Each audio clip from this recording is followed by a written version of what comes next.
নির্বাচনের সঙ্গে সংশ্লিষ্ট যত বিভাগ ও ডিপার্টমেন্ট আছে আগামী 6 মাসের মধ্যে সংস্কার করা সম্ভব বলে মন্তব্য করেছেন জামায়াতে ইসলামীর সেক্রেটারি জেনারেল অধ্যাপক মিয়া গোলাম পরোয়ার। আর সংস্কারগুলো সম্পন্ন করা হলে অন্তর্বর্তীকালীন সরকারের নির্বাচনকালীন একটি রোড ম্যাপ ঘোষণা করা উচিত বলে জানান তিনি। সকালে নড়াইল জেলা জামায়াতে ইসলামীর সাবেক আমির মাওলানা নুরুন নবী জিহাদির জানাজা শেষে এই মন্তব্য করেন তিনি। আরও বলেন, নির্বাচন নিরপেক্ষ হওয়ার জন্য যৌক্তিক যতটুকু সময় প্রয়োজন জামায়াত ইসলাম সেই সময় দিতে প্রস্তুত আছে। এই সময় জেলা বিএনপির সাধারণ সম্পাদক মনিরুল ইসলাম, জেলা জামায়াতের আমির আতাউর রহমান বাচ্চু সহ সংশ্লিষ্টরা উপস্থিত ছিলেন।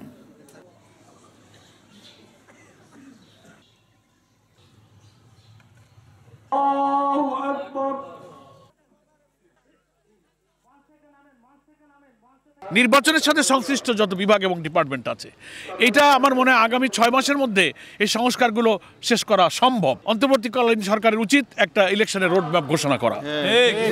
সেই রোডম্যাপ কতদিনে কিভাবে করবে সে ব্যাপারে জামাত ইসলামী আমরা সরকারকে বলেছি যে একটা নিরপেক্ষ নির্বাচন করতে আপনার যে রাষ্ট্রীয় প্রস্তুতি, প্রশাসনিক প্রস্তুতি নিতে গ্রহণযোগ্য যৌক্তিক যতটুকু সময় লাগবে জামাত ইসলামী সেই সময় দিতে প্রস্তুত আছে।